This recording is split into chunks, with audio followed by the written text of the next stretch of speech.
Semangat pagi teman-teman ya, selamat bertemu kembali di bagian akhir dari materi saya tentang metode praktis menyusun penelitian kualitatif ya.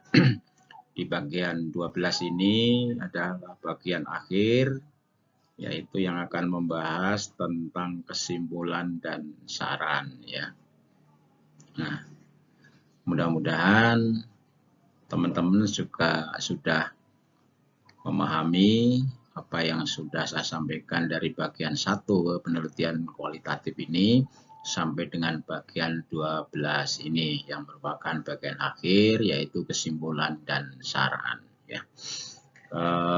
Tentu kalaupun ada hal-hal yang mungkin tidak jelas, kita akan tetap diskusikan, konsultasi sebagaimana yang terbaik ya, agar teman-teman bisa terbantu oleh video singkat saya ini ya. Baik ya, subscribe-nya jangan lupa, dan langsung saja kita ke materinya.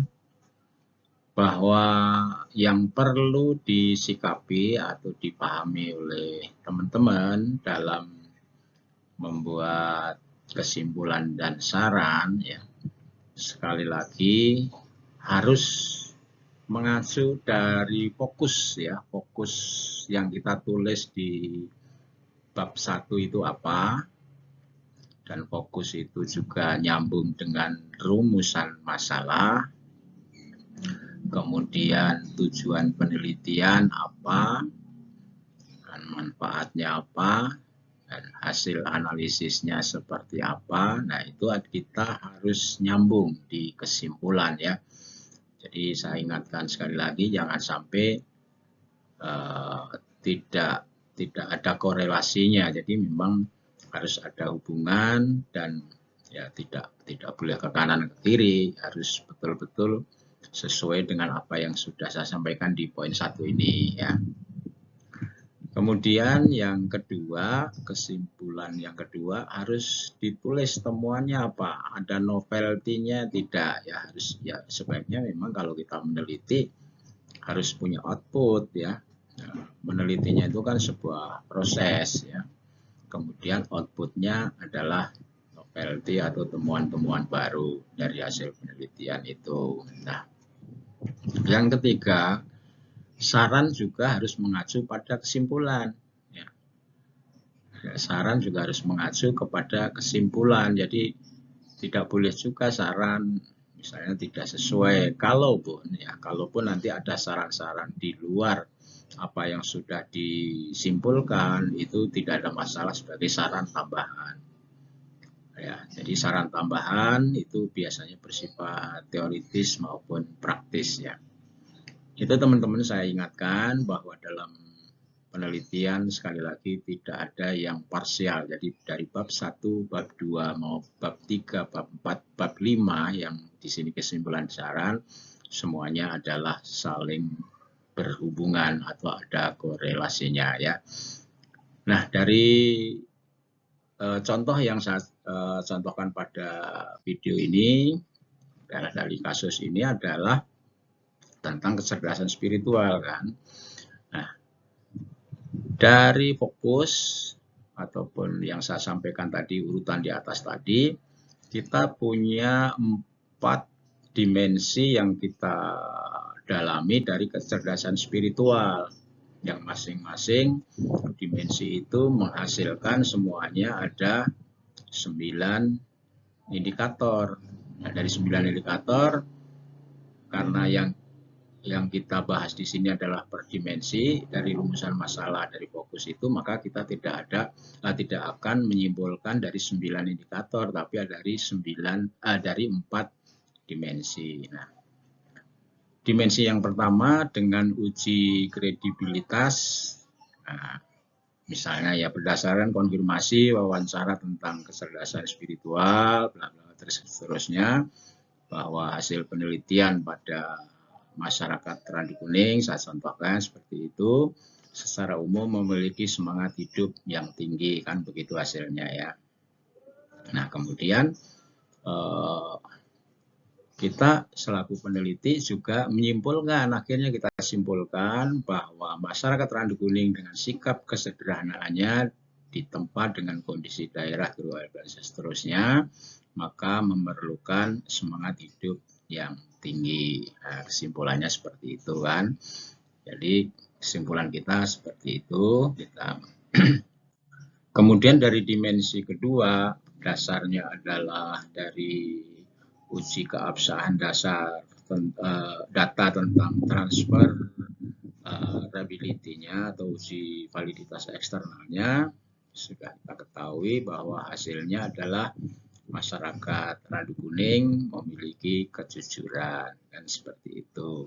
Kemudian pendapat kita, kesimpulan kita bahwa dengan kesederhanaannya maka mereka menerima apa adanya, jadi tidak konsumtif misalnya. Ini pendapat kita ya Mas, kesimpulan kita. Nah kemudian dari hasil yang ketiga, uji keabsahan yang ketiga tentang reliabilitas itu adalah hasilnya ikhlas menghadapi realita kan, seperti itu. Maka kesimpulan kita bahwa masyarakat Randu Kuning dengan sikap dan seterusnya adalah kita menyimpulkan bahwa masyarakat Randu Kuning misalnya tidak menyerah dengan keadaan pahit sekalipun dalam kesehariannya ya.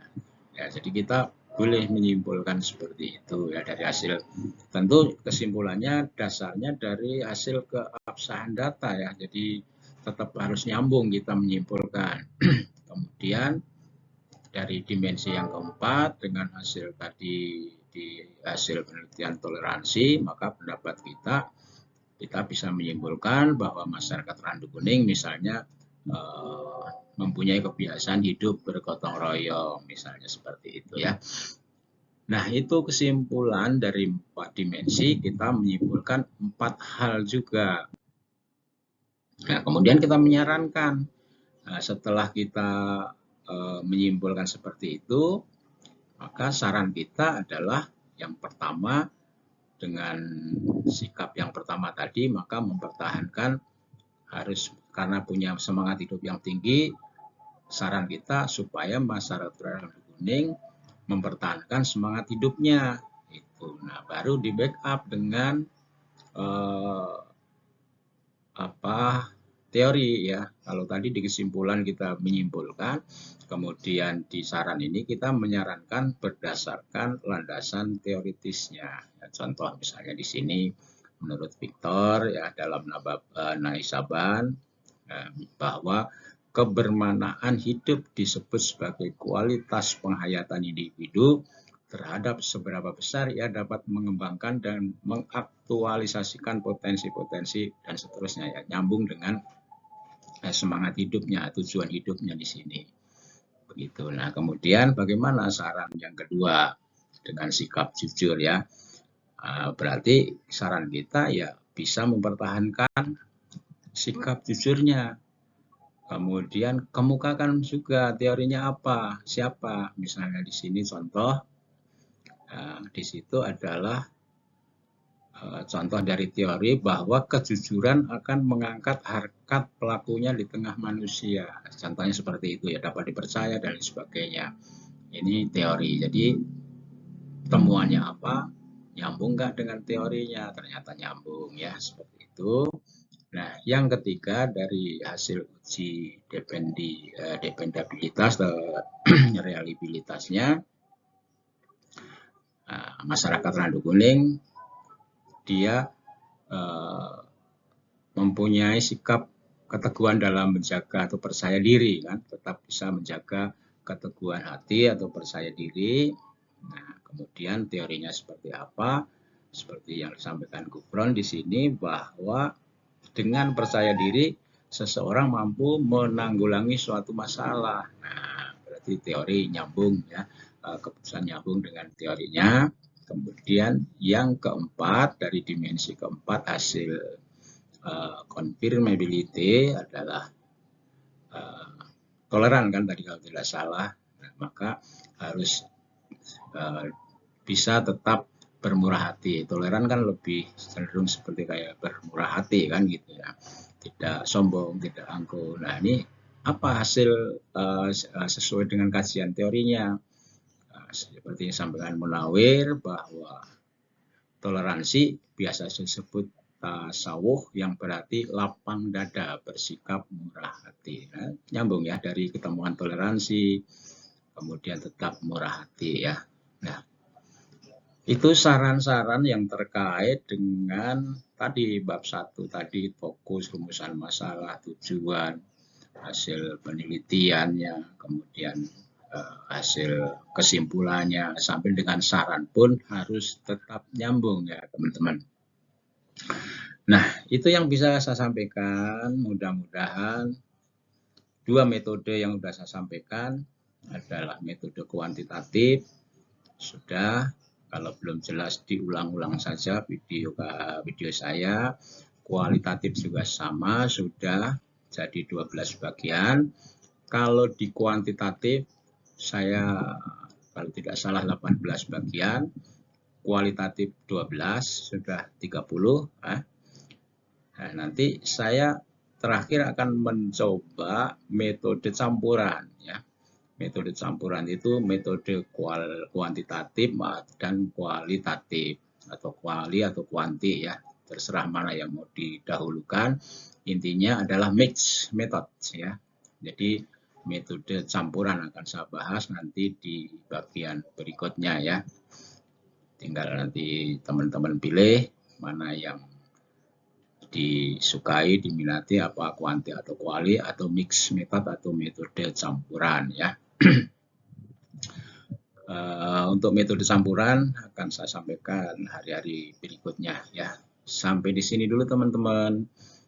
Sekali lagi, jika ada hal-hal yang mungkin belum jelas, bisa kita konsultasi atau diskusi ya dengan saya. Intinya bahwa sekali lagi saya tidak merasa saya paling benar, cuman saya lebih dulu mempelajari, jadi ya punya kewajiban untuk menyampaikan kepada teman-teman, tapi bukan berarti tidak ada kesalahan ya. Saya manusia biasa yang tidak luput dari kesalahan ya. Oleh karena itu sekali lagi saya selalu menawarkan untuk berkonsultasi atau berdiskusi. Intinya bahwa sekelumit ilmu yang sudah saya sampaikan baik kuanti maupun kuali, mudah-mudahan bermanfaat buat teman-teman. Ya, berikutnya tunggu satu lagi metode yang akan saya sampaikan adalah metode campuran atau mix method ya. Terima kasih, semangat pagi, sampai ketemu di lain kesempatan. Assalamualaikum warahmatullahi wabarakatuh.